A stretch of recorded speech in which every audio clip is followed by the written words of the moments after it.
So something that's always been a guilty pleasure for me, and it was something that I was a huge fan of when I was a kid, and then kind of lost touch in high school, and then I picked it up a little bit in college, and then stopped watching when I got in the job market. But here recently in quarantine, we just got a Hulu account, and Hulu has Monday Night Raw and Friday Night SmackDown on there. And I, started January. I put on an episode of Raw. I hadn't seen it in a few years, and it just instantly took me back, man. I absolutely love pro wrestling, and I love it when people come up to me like if you're like an adult and you say you're a pro wrestling fan, people are like, "Oh, it's fake, right?" It's like, yeah, dumbass, I know. Like, of course, like the Avengers is fake too, but you still watch that, right? Like, who cares? It's scripted television. I mean, all your other favorite Bachelor's are scripted television. All your other favorite shows are scripted. What's different than wrestling? Exactly. I'm already getting fired up about it over here. So I want to just, kind of talk a little bit about, wrestling. I mean, I love, like, growing up, I can't tell you how many times my older brothers power bombed me and put me in the sharpshooter. Yeah. We grew up in kind of a great era of wrestling when the Attitude Era was going on. So you had, Stone Cold and The Rock are really, if we're talking all-time favorites, that's my 1 and 2. If we were to do a top 5 list, I would do them 1 and 2, and then I have no idea where I go from there. Where you peel off. Because I feel like a lot of the ones you would have after those would be some obscure references. Yeah, I think so too. So I've definitely, personally, Damian Sandow would probably be in my top 5. Exactly. Example 1 right there. Sure as hell. Damian Sandow was awesome. I really don't think he ever got his real run. He had a tag team with dude that I know that you love because I think you saw him lifting weights at Penn when you were at Penn. Cesaro? Yes. Cesaro's a monster. He is enormous. He was one of my favorites. He's not like top 5 by any means, but like when he was in the game, was doing stuff, and he was doing that helicopter where he was just pulling people and doing the switch. Oh, he's still doing it. He's in there. Oh no, he's still there, but like I thought he should have gotten a title, and they never gave one to him. Like he's gotten a tag team title, I think, once or twice, but he never got like to the upper echelon of titles. But I loved watching him wrestle. Granted, he's not on the Rushmore, like you guys said, but he's up there. His drawback is his mic skills. So when you're judging a wrestler, it's all like there's different categories. Obviously, in-ring skills and your ability to pull off moves that look exciting and be able to sell getting hit by moves. That's really the most important thing physically. Yeah. But then also you have to have Ric Flair could sell everything. Oh my gosh. Have you seen, okay, I'm going to go on a Ric Flair tangent here in a second, but so just to tie a bow on that, like, so you have in-ring skills, and then you have the character itself, and then you have mic, like your ability to cut a promo and be on the mic. Yeah. And that's where Cesaro struggles the most, is he's not great at cutting promos at all. He's not a talker. You know? That's where, like, I saw Undertaker, like he got some heat on him recently, where he made a comment on a podcast about how this generation's a lot softer than the one he grew up in, and you've gotten different comments coming from all over the place, and I think that's where this generation kind of fails to live up to the previous one. But that has a lot to do with they're a public company now, publicly traded on the stock market. It's written for children. It's a PG. I had a YouTube video pop up one day on my, and it came up. It was like a bra and panties match between Stacy Keibler and Trish. Like, they can't do that anymore. As much as I would love for them to do it, they can't do it. Dude, but there was a scene where Edge and who's that? Lita had sex on the bed in the middle of the ring. I think this generation is more physically gifted than the previous one, and their ability to do stuff in the ring. But what draws you into wrestling and what makes you turn on the TV is the personalities and their ability to cut a promo. And maybe if they had the freedom that the Stone Colds and the Rocks have, that it would be different. But that's what I find lacking in, because I probably haven't watched a Raw in years, but I'll tune into a Royal Rumble or a WrestleMania, the big 4 pay-per-views, just to see what's going on and catch up. Mm-hmm. And I've always found myself looking at it like, these guys are just boring. They're great in the ring. The wrestling's great, but I can't get into the storylines just because they're not captivating me like the guys like Stone Cold did and The Rock did and Shawn Michaels and like Ric Flair, all those guys. Yeah, I'm glad you. I find like some of the wrestling nowadays is more about like athleticism, like you said. And back when we were doing it, it was just like he's just huge. Like that dude is enormous, right? And that's how it was. For anything.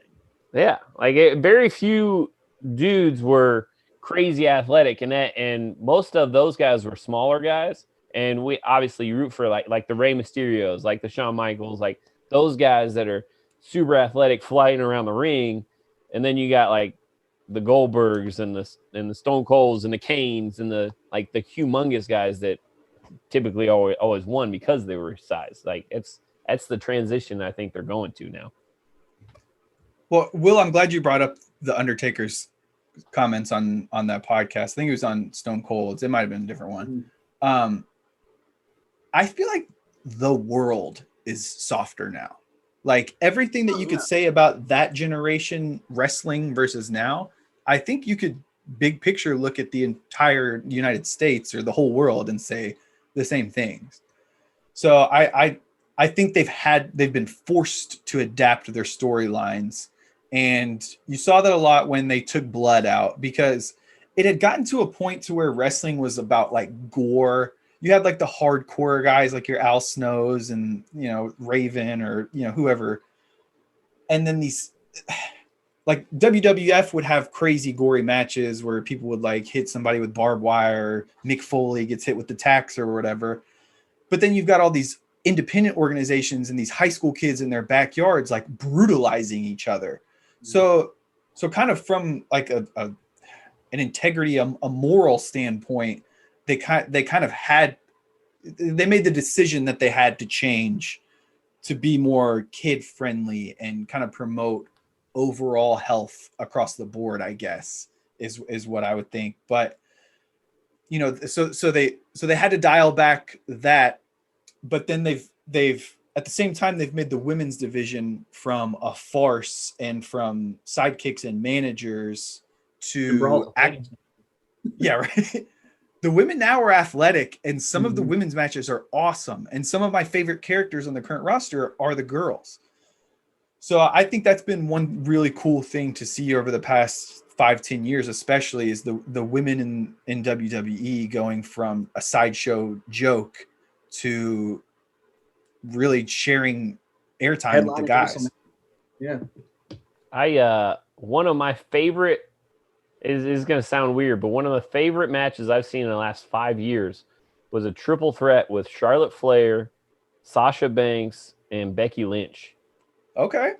And it was like they were flipping off the top rope out of the ring, like onto one another. Like it was a long match. It was ebbs and flows. Everybody was doing everybody's specials. All that. I mean, it was so cool. It was one of the most captivating matches I've seen in a long time. If you guys haven't seen that one, I think it might have been WrestleMania, honestly.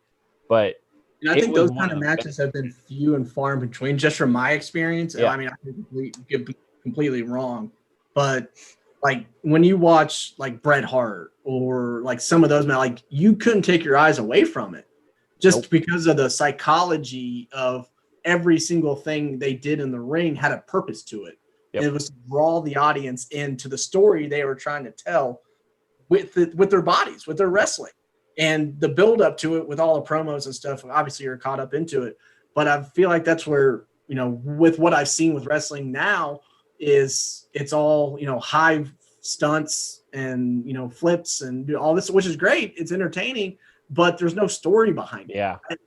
I can't get, some of your favorite storylines are, Stone Cold versus Vince McMahon. Everybody can get behind that kind of story where everyone's always had a boss. You just wanted to kick his ass, Yeah. right? And so you get behind a story like that, and maybe that's kind of where it's gone so scripted, where they're not giving these wrestlers the freedom to, be themselves a little bit more. Yeah. But I thought Roman Reigns, I saw he had a response to Undertaker, and just like any other pro sport, wrestling has just changed drastically from where it was when we grew up, where it was all sex, drugs, and rock and roll. And Roman Reigns, he made a good point to the Undertaker. He's like, you guys went out after the matches to the bar and drank, until the next morning or whatever. He's like, I choose to go home and play video games. What makes that, does that make me soft or compared to what you guys did just because that's how I choose to live my own life? But I think, like you said, Keith, that's where the society has evolved to. Mm-hmm. I'm glad you brought up Roman Reigns. And I think he is one of the key figures of why a lot of people have left, because Vince loves Roman Reigns. He loves how big he is and intimidating looking he is. And he's always wanted Roman to be successful. And he was willing to do whatever it takes to make him successful. And he's just not good on the mic, y'all. He is terrible. He is so bad on the mic. That's why now Paul Heyman's his manager, because he can't carry it on the mic. Whereas he's feuding right now with Kevin Owens, who's one of the best right now on the mic. Kevin Owens, I love that guy. He's funny as shit. He's good. But like their match last night at Royal Rumble was awesome. They did botch the end, and it was kind of hard to watch, but it's because they were forcing Roman to be the winner.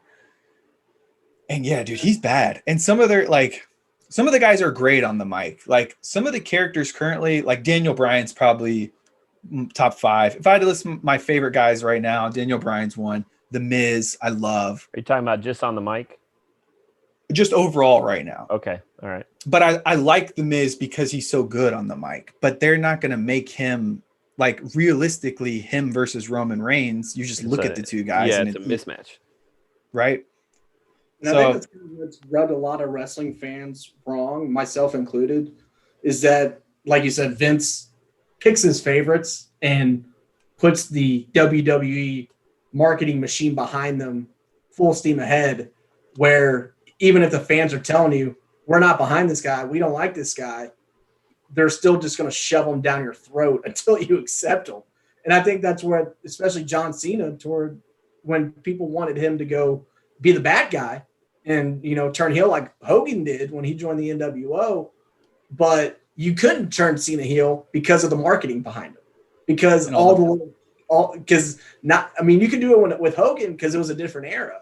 But now that it's a PG product, you can't tell that 7-8-year-old when Cena comes out and tells everybody to go F themselves, basically, like, because there's so much money behind him. But that's what I was so surprised when I found out that they turned Roman Reigns heel, because I thought he would just be the good guy like Cena was and just take that torch.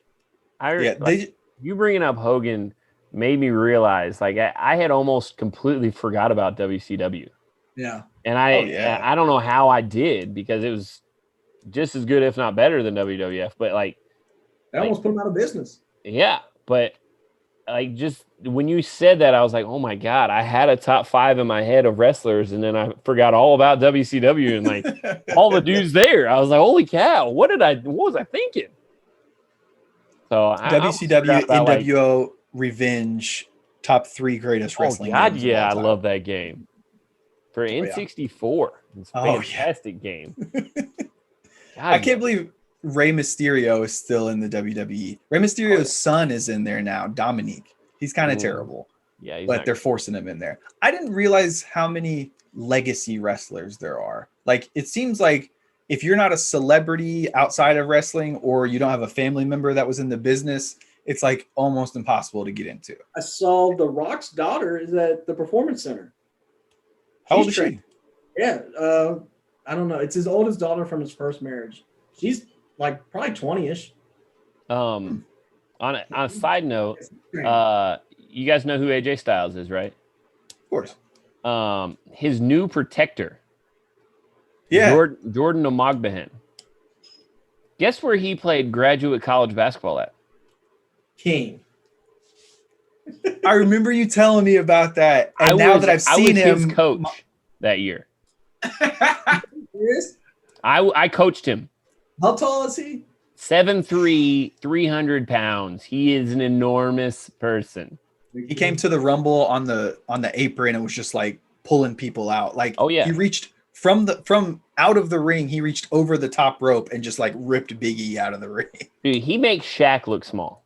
Like, he's giant. bigger than Shaq. But yeah, when he left King, he wasn't great at basketball.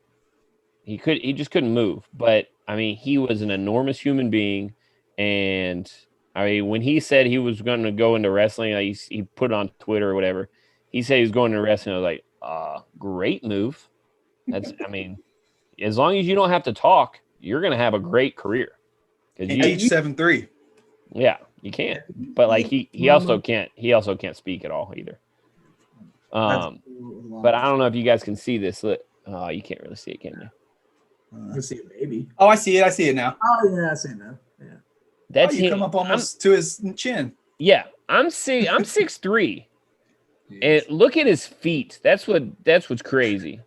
We ordered him size 19 shoes when he came. You should see him next to AJ Styles. It looks hilarious. Dude, we got those shoes. I was like, hey, let me see those shoes before you put them on and make them disgusting. Elbow to fist. I put my whole freaking forearm in that shoe. It was hilarious. Have you seen the previews for the new show on NBC, Young Rock? Yes. I saw one. Yeah. What are our thoughts on that? I don't know. I'm gonna tune in. I mean, I'm gonna watch, of course. But it's literally gonna be about his entire life. I feel like they're just doing too much for him. Like I know he's got an interesting story, but I mean, to take a celebrity and be like, we're just gonna make a show about your life. Yeah. Okay, I love The Rock. Like I already said, he's one of my top two. He's my top one by far. He's my top wrestler of all time. He kind of pisses me off sometimes, you guys. Listening to his like motivational mumbo jumbo, and he's like, "Oh, I had $7 in my pocket." It's like, bro, your family was like, your dad was like royalty in WWF growing up. It's not like you came from nothing. Like, don't tell me that you came from nothing, Rock. You didn't. No, you didn't. Yeah, you've never actually witnessed poverty or anything. Like you were not that guy. But yeah, I feel like they're just doing too much with him. Like, yeah, you're really fun. You're a funny dude. You're very likable, but like, slow down. I understand you got hustle. Yeah, like I understand that you think this might be your 15 minutes of fame. Your 15 minutes of fame has been lasting a long time. You just need to chill out. Get your money, man. I know. There's a reason you're the highest paid actor in the world, but sometimes he's got to look and be like, should I really do this? Yeah. Like, I'm still waiting for him to run for president, honestly. That's why him and Kevin Hart are best friends. They don't turn down anything. Nothing. Not a role. I think he will run for president. I think he'll win. I do too. Within the next 4 presidential cycles. Take it to the bank. I don't want to turn this into a political argument. Come on, Will. but you'd vote for him. Is it just me, or do you guys not like it when politics is boring? Oh, it's boring. Like the era of the celebrity president, where you're on the late night talk shows, everyone's doing a monologue about you. You're on Twitter, you're doing all this. Like, I don't want to compare Rock to our former president, but I kind of like it when it's just a guy sitting behind a desk, Yeah. Or a girl. Could be a girl. I don't want to be that guy. I don't want to be black, could be white, could be girl, could be male. It doesn't matter. I just politics are supposed to be boring. They should be. Just chill out and do your job. Yeah, I'm just gonna say I do think he will run for president eventually. He's so popular, like he would win. He would win pretty easily, I think. Yeah, I know. But so you can't do a top 5 wrestling? You can only do top two. So no. I definitely could. I would throw Damian Sandow in there, and I liked Damian Sandow because his character was just so funny to me. He was a great heel. He was the intellectual savior of the masses. So he was really good at getting a boo and just like thriving in that environment. And some guys like Reigns, I think it took Roman Reigns a long time to be comfortable being a heel. Not everybody's comfortable with that. Like a lot of people go in and want to be the good guy. Sandow knew he wasn't the good guy, and he embraced it. Yeah. So yeah, I just thought he was funny. Some of his like things, he would be like silence, like telling the crowd to shut up and stuff. Like, I thought he was hilarious. So I would probably just personally in my top 5. I don't know, maybe Kane. I love Kane. I just always liked his character. Shawn Michaels, Hogan. I couldn't. You're putting me on the spot for 5. I know I am. Will, do you have a top few that you'd like to send out there? My number one guy has always been Shawn Michaels. I was a DX guy. Shawn Michaels was always mine. Shawn didn't screw Brett. Brett screwed Brett. Amen to that. So Shawn was always my number one, but love Stone Cold. Trying to think.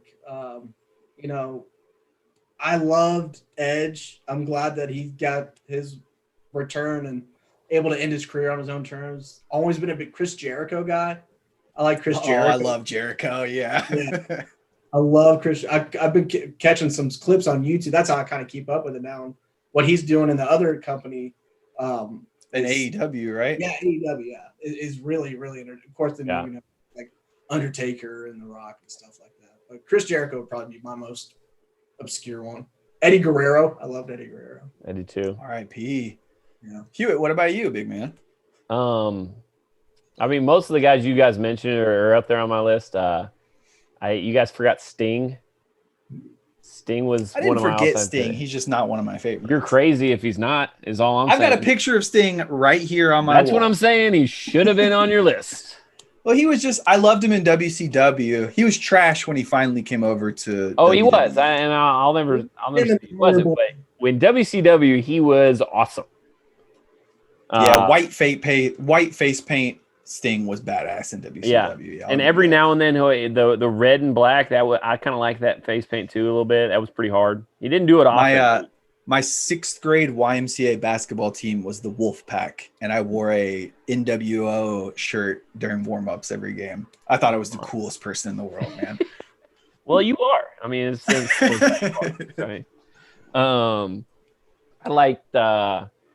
I really like Chris Benoit. No. I thought he would. I liked him.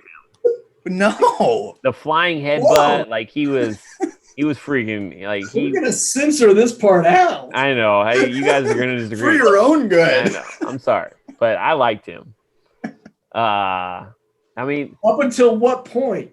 Well, we're not gonna get into that. But anyway, Goldberg. I know everybody like. He was hyped up. He really wasn't huge on the mic or anything. Like you have those other things that you really liked, but I just liked the fact that he was always the good guy. Everybody was against him. And like they threw so many people at him all at once, and he just kept on winning and kept on winning and kept on winning. And to me, he was like the Mike Tyson of wrestling. Like you would order a pay-per-view. You'd order a $50 pay-per-view. And his matches would last 2.5 minutes. Like he was very Mike Ultimate Tyson. Warrior-esque. Yeah, exactly. Like Mike Tyson you'd order these $50 pay-per-views and you get 25 seconds out of a first round knockout, and Mike Tyson would be like, well, sorry guys, paid for me. Like that's how Goldberg was. Like his matches just do not last long. That's how he still is too. I mean, know. they put him in that match last night, and it was nothing but spears and kicks and here's a jackhammer and here's my finisher and who's gonna last the longest. Usually, in case of emergency, he'll bring out all the old classics. The spear, the jackhammer, the who's next, the entrance. Oh yeah, I love Goldberg, Hewitt. I can't hate on that. I like Kevin Nash and Scott Hall. When they were together, I liked Kevin Nash and Scott Hall. Outsiders. See, I wasn't a big Scott Hall fan, but Razor Ramon, that was my guy. I just like the whole toothpick in your face kind of thing. Like I really like when they were together. I thought they played off each other really well. They were really sarcastic and like just kind of dicks. And they were great. Fun. Yeah, they were funny together on the mic. It was cool. But yeah, I'd probably say my all-time top 3 or 4 would probably be the guys you mentioned already: The Rock, Stone Cold, Shawn Michaels, and I'd probably put The Undertaker in there, and I really liked Mankind. I didn't think he was super athletic, but the fact that he would just do anything, like jump off the top of a freaking cage, like that takes balls. And he had that weird character where he just like hide in the corner and like just kind of look out. Here's one, and I want to get your all's thoughts on him because I think he falls behind the Stone Colds and the Rocks of the world. What are our thoughts on Triple H? I was thinking about Triple H when you were talking about Shawn Michaels. I love Triple H. They went through a whole thing like when he first, took a step back and married Stephanie, and like he became, I forget what they called them, like the corporation or whatever. Yeah. And it was like they're like he's the CEO of the business, and what's best for business was like their tagline. I loved that. I loved that whole shtick. He's got good. He's good on the mic. He's got good skills in the ring. Got a solid character. Some of the most epic entrances of all time. Yeah, I'm a big Triple H fan. I don't think he gets his due quite as much just because of the era he's not as good in the ring as Shawn Michaels. He's not as good on the mic as Stone Cold and The Rock was. And like he was always the guy that, those guys a bad guy most of the time. Yeah, he was a great heel. Yeah. They had him out in the ring 2 weeks ago on Raw they opened the show with him and Randy Orton in the ring.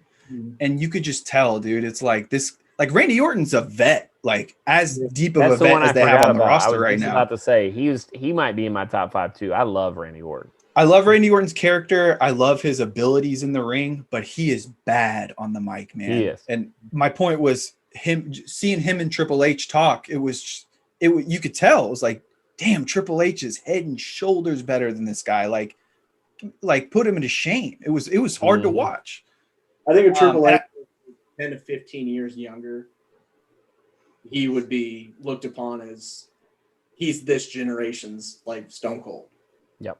But just because of the other guys he was up against in his era, he doesn't get the light shown on him as much as the other guys. I hated his first character. The Blue Blood? Hunter Hearst Helmsley? Yeah. Yeah, it's like a blue blood, like a royalty kind of guy. Yeah. Yeah, I hated that guy. But when he had the Ric Flair robe. I was like, this guy's awesome. I think they hurt now because the best wrestlers and the best people on the mic do not match up. Like Stone Cold and The Rock were great all around. Daniel Bryan is great in the ring. Well, Daniel Bryan's good all around. Roman Reigns, trash on the mic, but I don't even know that he's that good in the ring, honestly. Drew McIntyre, he's the champ right now. Like, character wise, skill, like all around wise, I don't know. I like his Scottish accent, I guess. Seth Rollins was the other guy that was supposed to be like the next up and coming, and he's not. I don't think he's great on the mic either. I think I disagree with you hard there. I think he screams the whole time. And it pisses me off. Like you have a microphone, you don't have to scream, but he screams constantly. And that Rollins is probably in my top 5 of current guys on the roster. I would say Daniel Bryan, Miz, Rollins, Dolph Ziggler for sure. Dolph Ziggler is my sweetheart on the roster right now because nobody is a fan of Dolph Ziggler. He's not great on the mic, I will admit that, but he's the best in the ring right now. He's the best at selling a hit that I've ever seen. I love his music. The last guy, in my opinion, they had that was a full-time wrestler that was just good at everything was CM Punk. And I loved Punk. Yeah, he was pretty good. I hated seeing him go over to UFC though. Like, why, man? Come on. Whole different world, brother. Yeah. Dude. Oh man, him and AJ, they ran WWE for a while, dude. I loved it. I loved Punk because he was a great heel. Mm-hmm. But he AJ was like so sexy, by the way. Oh my god. How do you not like Rollins, dude? He's awesome. I just don't like him, man. He's like, I don't know. He's the best member of the Shield. They got Dean Ambrose out of there finally. What do you give me that look for? Dude, Dean Ambrose was awesome. I love Dean Ambrose. He was freaking awesome. He was crazy. Lunatic Fringe. What does that mean? I don't know, but I loved it. It was awesome. I don't know. I mean, I guess I like him more than Reigns, but Reigns is a good heel because he sucks and I love rooting against him. So he does have that going for him. And I'm going to say something that might be controversial. I don't think he had leukemia. I said it. Wow. You're saying Man it came was back, a fake cancer? Man came back with a fresh kit of brand new veneer teeth. Look it up. I don't think he had. I mean, I wouldn't. Storyline cancer? I don't feel 100% confident in that. Instead of but cancer, I he wouldn't. was going through oral surgery. No, he 100% had a whole new set of teeth put in. That's not arguable. Go look at him. No, I understand that, but that's what I'm saying. Like instead of saying I'm gonna go get fake teeth, they said, "Oh, we're gonna make up that you had cancer." They wrote him off TV and said he had cancer. I wouldn't put it past the WWE. Would you? We're talking about Vince McMahon here, people. That's so rough, though. I know. I know it is. Cancer, Will. What do you? I mean, you got to have some sort of input on this. It is Vince McMahon. I mean, I understand Vince McMahon, but like cancer, bro. The dude is pretty heartless.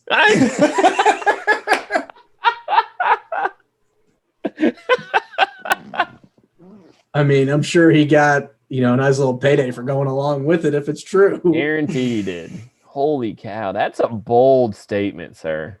I'm not the first one to say that. And as soon as they announced it, I was like, BS. Total BS. Because they were trying to push him. They kept trying to ram him down everyone's throat as a babyface. And it was not going over.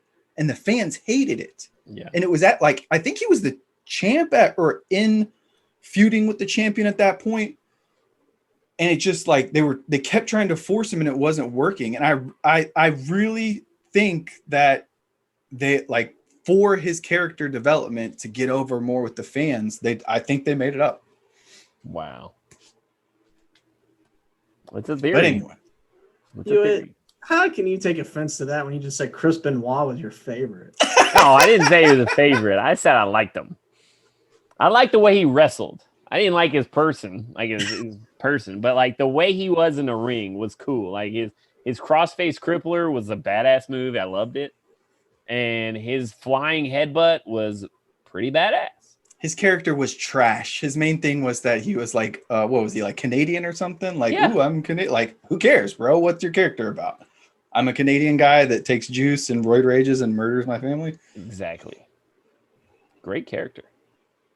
Oh my God. Like I said, I liked his in-ring ability. That's all I'm going to say. Fair enough. One of the guys that's on the roster now that I like a lot is Sheamus. I think Sheamus is pretty underrated. Big guy, good skills, fun character. The characters now aren't as serious as they were, but that goes back to the whole it's a make a kid product for kids. Yeah. Yeah. What do you guys think? Well, I guess you probably haven't seen it. They're doing a whole thing with Alexa Bliss now, doing a transition. Have you guys seen any of that? Mm-mm. So her and Bray Wyatt, a dude. No, her and Bray Wyatt shortly became a pair. You guys know who Bray Wyatt is? I know Will was thinking that. I know when he said transition, I was like, Will's thinking. They're transitioning her character from a girly girl to I have seen psycho, demon kind of character. And Bray Wyatt's got a fun house or something like that. So, yeah, he's the demon person now. Bray Wyatt is awesome. If I didn't add him on my list because he's not currently wrestling, but he's a current guy. He's definitely on my top 5 of current guys because his moveset is great for a big dude. His character is awesome. It is. And he's really funny. on the mic, he might be better than Kevin Owens. Now that I think about it, Bray Wyatt is fucking awesome on the mic. He went from like the Eater of Worlds into the Fiend, and now he's got like that fun house where he's like this clean cut, sweater wearing, like kind of psychopath. Well, that's like his personality as a real person, and then the Fiend overtakes him. So he's still the Fiend.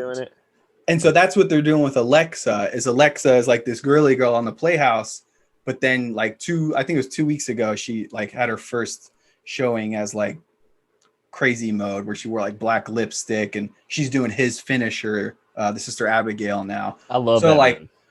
I think they set him on fire. I think Randy Orton did in his last match or something like that. So they like killed him off, or like, you know, Bray's gone right now. So since he's been gone, he's been like possessing Alexa Bliss ultimately. He's getting new teeth. Is that what we're saying? His teeth look goofy as hell, dude. I can't unsee when he comes back with a fresh set of veneers. No, but it was great on Raw 2 weeks ago. They ended with Alexa coming in the ring, and she shot Randy Orton with a fireball. And so the next week, Randy comes back with a mask, and his face is all burned. And Alexa gets the main event versus Asuka for the women's title. She's winning the match. Randy Orton comes out of nowhere, RKO's that bitch to end Raw. It was awesome. That's what you get. Don't be messing with Randy Orton. You're gonna get RKO'd. But it's those kind of storylines though that make wrestling interesting. Exactly. Like, yes, I know it's scripted. I know the outcome is predetermined. I know what I'm watching. But why do you watch the shows you watch? Because you want to escape. You want to get wrapped up in the story. And like the story, one of the greatest storylines I thought too, going back to McMahon and Austin, was Kane and Kane's Undertaker's brother Kane is coming back. Awesome story. Probably one of the best storylines WWE has ever come up with. Yep. The Allbear shows up and says, "Your brother, who you thought was dead, is coming." And the way they introduce the character in Hell in a Cell, where he just rips the cage, the door off the hinges, goes in and just tombstones the Undertaker, and it sets up like a year-long feud that culminates at WrestleMania. The storytelling is perfect. So that kind of stuff makes me want to go back and watch some of the things that I probably have missed over the past couple of years. But yeah, every other week it seems like I see clips of like, it's just like Roman Reigns, talking about how the fans hated him or he's disrespected, or that's boring. Like, there's a lot more talking now than there was back then day too. Yeah. Give me a compelling story and over like a good wrestling match. Yep. I think overall, my favorite part about it, though, and this is going to sound super hokey, is the WWE universe, like the fan participation. The fans are part of the experience. Mm-hmm. The way they interact with the people while they're talking and chant and interrupt them and boo them off and Cena sucks and let's go. Like, it's so much fun. And it honestly feels like, it sounds so stupid. When I turned it on, it felt like I was talking to a friend I hadn't seen in a long time. It's like you grow up with these characters and personalities, and it's like they kind of become a part of your life at some point. You think the internet has ruined wrestling? No. As far as leaking stuff, you don't get that like genuine reaction to like surprises or anything like that. Like, they tell us ahead of time who's returning. I don't know, man. I was pretty freaking surprised when Edge won the Royal Rumble. Yeah. I mean, I was pretty surprised at a lot of the matches over. I'll go down a rabbit hole on YouTube sometimes on like old clips, and you just hear the glass shatter or somebody's music plays and just the genuine fan react. You don't get that reaction anymore. No, you don't. I don't know, know, man. I don't know. I don't think I agree with that. The fans are as into it as they ever have been. Who gets that kind of reaction now? Now, I'm not trying to be like sarcastic. I haven't watched the product enough to know. well, right now it's different because it's the crowd is all digital Yeah. screens. So there's a delay, and that does take away from it a little bit because they can't back and forth as much. But I mean, people get pops, bro. Daniel Bryan gets the biggest pop, man. When they start chanting yes when he's in there doing this on the turnbuckle, like every stadium he goes to is loud. And they can sell out any stadium on earth. Like, I think the internet has only made it more of a global product and more popular, if I'm being honest about it. They're making more money than they ever could. Oh my gosh. Well, yeah. It's the longest running episode. Yeah. Do you have once again, I'm gonna put you on the spot a little bit. Uh-oh. Do you have a favorite moment? Just from your childhood or when you were growing up? It's got to be Hell in a Cell, Taker versus Mankind. Yep, that was mine too. You threw him off the cage. Yep. And when he threw him through the cage and onto the tacks and stuff, that whole match, dude, that was the most memorable thing I could just off the top of my head for sure. What about you? The one clip I always go back on YouTube to watch more than any others was when they were doing the invasion when they bought WCW. You know where I'm going. Oh, that was awesome. When the WCW wrestlers and WWF wrestlers are just going at it in the ring, the fans are starting to get a little stir crazy, and all of a sudden, Stone Cold's music, and he's coming down the ring. Jim Ross is going crazy. Once you get old JR going, boy, crazy on the mic. It's the old Austin. He's walking. He's talking. Then he gets in the ring and he hands out 7 stunners in a row. This goes insane, and I was like, "This is it. This is what wrestling's supposed to be like." But other than that, you know, I really liked the Shawn Michaels Bret Hart rivalry was probably my favorite growing up. So really, anything that had to do with them, the Iron Man match is still to this day one of my favorite matches, just because of the psychology, like I said earlier, and everything that went into it. They were telling the story of, you know, Shawn Michaels, his boyhood dream to become the WWF champion. That was always one of my favorite matches. I always like to go back to and watch some clips from that. But anything to do with DX, I love DX growing up. I thought you were going to talk about when Triple H and like they had the tank and they were like literally fighting and stuff. That was awesome. They invaded WCW. In modern day, I would say probably Team Hell No. And just like their skits with their psychologist. So Daniel Bryan and Kane were a tag team for a while. And they were it was funny. Like for new era WWE, like it was, I could not get enough of Team Hell No, and just seeing them battle and like the comedy and the stupidness of it all. I love that. There was a match in TLC. And it was a 4-man or 4-corner tag team match. And like 3 of them were announced and they were just going to bring out a 4th, but nobody knew who it was. It turned out to be the Hardy brothers. Yeah. And I mean, when they put ladders in the ring with the Hardy brothers, literally anything can happen. And that was probably my favorite match. It wasn't really that long ago. It was only a couple years ago. But yeah, there's a few matches with like Edge and Christian. And like when you put ladders in the ring with the Hardy brothers, it literally like you have no idea where they're going to jump off of, what they're going to jump through, who's going to be underneath them when they land. Like anything can happen in it. I love those matches.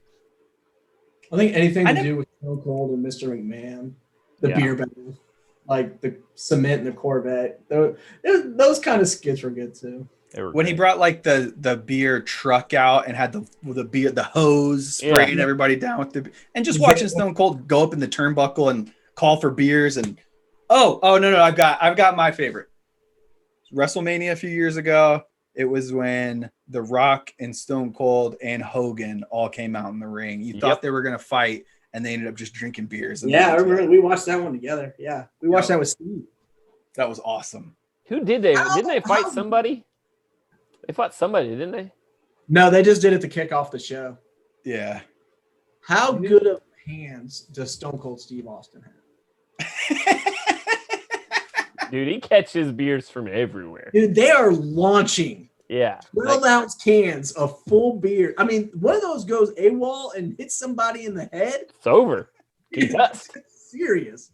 He's over there Odell Beckhaming these beer cans. His hands are wet. He's already had 6 of them. His ability to catch beer cans is only rivaled by his lack of ability to actually pour the beer down his throat. He's literally caught. He's like caught 8 beers, drinking maybe 1. Maybe. But, but how But he's out there for entertainment. You don't want to see the guy just put his he's not. beer. You want to see him just and turn him up. And I'm sure if he goes through probably 8-10 beers, I'm sure he's still catching a little bit of buzz. He had to. Like you said, like it's one of those things. Like sometimes he gets a beer with somebody, like he gives a beer to somebody else, and like that person will be like, "Ooh, this is good," and he goes, and it's over. Like, you're out there to put on a show. I don't want to see you just casually enjoy a beer. No, it's not gonna happen. It's not how it's supposed to go. Well, we're getting puppy attacked. I'm sorry, and not Jerry Lawler puppies.